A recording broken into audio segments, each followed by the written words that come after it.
Michael Archambault here with Windows Phone Central, and today we're taking a look at Sony's Vaio Pro 11. This is one of the new notebooks from Sony. It's their new top line. So this is their premium line of notebooks. They are all thin and light ultrabooks, all of the Pro models. This 11-inch version that we're holding right here, Sony claims to be the world's lightest notebook. It's under 2 pounds. I believe it's around 1.8 pounds. They claim it to be the world's lightest 11-inch notebook. The unit itself is designed very nicely. It's an elegant design.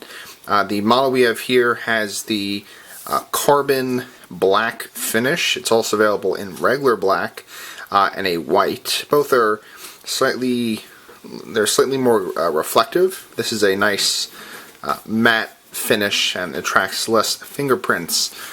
The center of the lid has the standard Vaio logo, while the top has a slight imprint of Sony. The back of the unit features a metal band that contrasts beautifully with the rest of the black body. It also looks nice on the white models, but specifically stands out well on the black units. And the fact that this is metal is very important, because we're going to get to that in a second. In terms of ports, Sony has gone very light on this unit. On the left-hand side, we have a power jack and heat ventilation. And on the right side, we have two USB 3.0 ports. One is always on, so you can charge a smartphone or any other USB device via it, even if the machine is in standby. We have a headphone jack and a full-size HDMI port, which is great to see because so many manufacturers are starting to throw in the mini HDMI ports. So it's nice that we have a full one here. If you stop there, you would think that's the end of the ports on this notebook, but Sony has placed one last port, or I should call it a slot, in a very odd position. If we flip the notebook over, it's easier to see it, but it's on the front here, and this is actually an SD card slot. It's in a very odd position when the notebook is like this. It's very difficult to find. Let's see, where is it? Here it is. It's very difficult to find it, so glad there's an SD card slot. Not super excited of where Sony located it. Now, when we open the unit actually sits on the back metal hinge. Watch how this opens. So it's going to come up, and it's now under the rest of the notebook body. So when we place it down, the back of the notebook is resting on that steel piece of metal. This is very important that we have metal here to prevent damage, because we're going to have a lot of weight on this unit, especially while it's in use. So let me just turn it around. I'm going to plug it in because we've been using it for a while. You'll see how fast it, wow, take a look at that, how fast it resumes from standby. So this is what the unit looks like when we open it up. It's got a beautiful 1080p multi-touch display on it. This is one of the most beautiful displays we've seen in a very long time. I've been using a lot of Lenovo products lately, and they're not exactly known for their display quality. They actually have quite a negative connotation with them. So this is a beautiful display. It uses Sony's own technology, which they've been using in their televisions for quite some time now, and it's been brought to these notebooks. We have really great contrast on this notebook, and it's just a pleasure to use, no matter if we're viewing movies or if we are listening to music or browsing the web. Everything, the screen, is really what makes this unit. Moving down, we get a little bit more depressing here, because, or sorry, not a little bit more depressing, we get depressing here. This is the Sony Vaio's keyboard, and if you've read the review already, you know I have a problem with it. If not, make sure to check out the review. This is a backlit keyboard.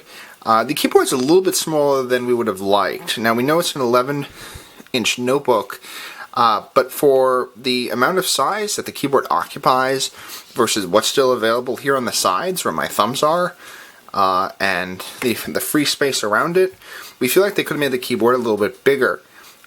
So the keys are a bit small. They do have some decent feedback. They are shallow. Not extremely shallow, but they are a bit shallow. Luckily, they have a nice key press to them, so they bounce back quite nicely. Here is what is really upsetting. There is an extreme, I'm going to try and capture this well on camera, there's an extreme amount of keyboard flex to the unit. Pressing on the keys causes the entire unit body to flex. Now we're not sure if this is, let's see if we can see a little better this way. We're not sure, there we go, now you can really see it. So we're not sure if this is because the unit's resting on the back hinge, or what. Sony says it is most likely due to the carbon fiber that the keyboard is crafted around. They state that the carbon fiber is actually positive for the unit, as the flex will prevent breaking and allow the unit to last a long time. I say that's rubbish. The keyboard itself, it's just, I've used carbon fiber notebooks. I carry a ThinkPad X1 Carbon, and they do not flex like this. This is, I mean, you could see the flex straight on. This is pretty bad. It's actually even worse on the 13-inch model. So that's really the Achilles heel of this unit, and something to check out if you're considering picking this up. The trackpad itself has a little bit of flex, not much at all, but it's actually, we like it overall. It's got a nice click to it. It's one of the modern click pads, and no separate buttons. Nice modern click pad, good texture, very sensitive to touch, although the default mouse speed is pretty low with this touchpad, so some people may find that they want to adjust it first in settings. As far as the sticker, let's say, let's call it sticker invasion, that many OEMs go with, there's not a ton. We just have two stickers right here, Ultrabook by Intel and whatever processor you're running. So this one says Intel Core i7. But that's about it. As we saw on the bottom, I'm going to flip over again. The bottom is quite clear, and we just have a little Windows logo, your model number, your serial number is hidden under this door here, so there's a serial number in there. And along with your serial number, there is a connector for accessories. So you can actually go ahead and connect the, they call it the Vaio Pro sheet battery, which should double the life of the unit. We got about 5 to 10 hours of battery life. Let's see if I can get this door on. Geez, we got about 5 to 10 hours of battery life. I'm just going to put that aside for now. We got 5 to 6 hours of battery life. I don't know why I was saying 10. We got 5 to 6 hours of battery life out of this, so very nice. We would expect the sheet battery to bring it up to anywhere between 10 and 12 hours. That being said, sheet batteries, it's supposed to be an Ultrabook. It just adds on to the thickness, although it does angle the keyboard up a bit. We're not crazy about them, but it is there for your purchasing option. Taking a closer look at the software, just give me a second, we're going to zoom in here. Taking a closer look at the software Sony bundled, they didn't do such a bad job in terms of adware on the machine itself. They threw on a few things, some are actually useful. We have Sony Music on here, which actually presents a really nice way to browse any available content. We even have, if we go to playing,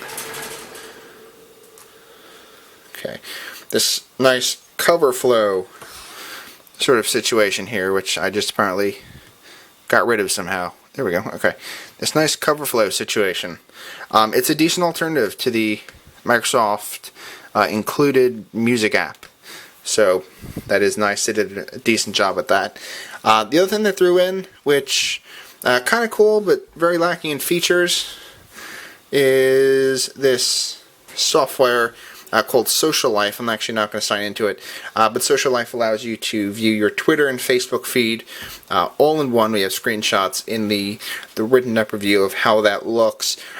Decent application, but very limited. You can only view and interact with comments. There's no notification system. On the Twitter section, there's no separation of your replies and direct messages or anything like that. So we still suggest sticking with the official Twitter app. But if for a quick way to look at Facebook, it's fine for now until the official app is released later this season. Other than that, there's an album. They call it a Sony album. It's for viewing pictures. Not many on here. We do have a movie. From viewing pictures and movies. And you see the unit looks quite nice. Let's see if we could get the volume. Why is the volume not up? Trouble. I've dedicated my life to this. One thing I got. And the only battle. You're half the man I am. For themselves. It's about that girl. You cut one of our best B-boys. He was the best until he showed them another way. Record books. So, once again, very beautiful screen. The sound is also very nice. They did bundle some, what we would like to call crapware. They put on Intel APA and a few other things. Not too bad, actually. It's pretty good compared to others. There's a puzzle game, a daily video clip service. We're not really sure why that's there. They obviously have a deal with Kaspersky. Because Kaspersky comes bundled as a trial version, or you can purchase it as full. The only way not to get this stuff is to simply purchase Windows 8 Pro when checking out and select the fresh install option. What that's going to do is it's going to prevent Sony from installing a trialware, and they say most of their own software. Besides that, they throw in some other useful things. Here's Art Rage 3, which comes included with the Sony Pro. And if you like fresh paint, then you know exactly what this type of app is. It's a wonderful drawing app. No stylus included with this unit, but still cool to have, still nice to have, and it's completely free, which we love. So that is it. This is the Sony Vaio Pro 11. It starts a little over $1,000 with a Core i5, 4 gigs of RAM, 128 gigabyte solid state drive. It's going to cost you another $500 around to max out to a Core i7 with 256 gigabyte solid state drive and 8 gigabytes of RAM. Overall, we really love the unit. It's one of the most elegant units we have reviewed in terms of Windows laptops. Really beautiful, really light and thin. Just really wish that keyboard flex was not there. If Sony could get rid of the keyboard flex in this machine, we'd have a very near perfect machine. So try it out in a store near you. They have these at Best Buys, of course, any popular electronics store. Try it out for yourself and see if you like it. So this has been a review of the Sony Vaio Pro 11 for Windows Phone Central. You can check out the full review in the message box below. Thanks, everyone. Have a great day.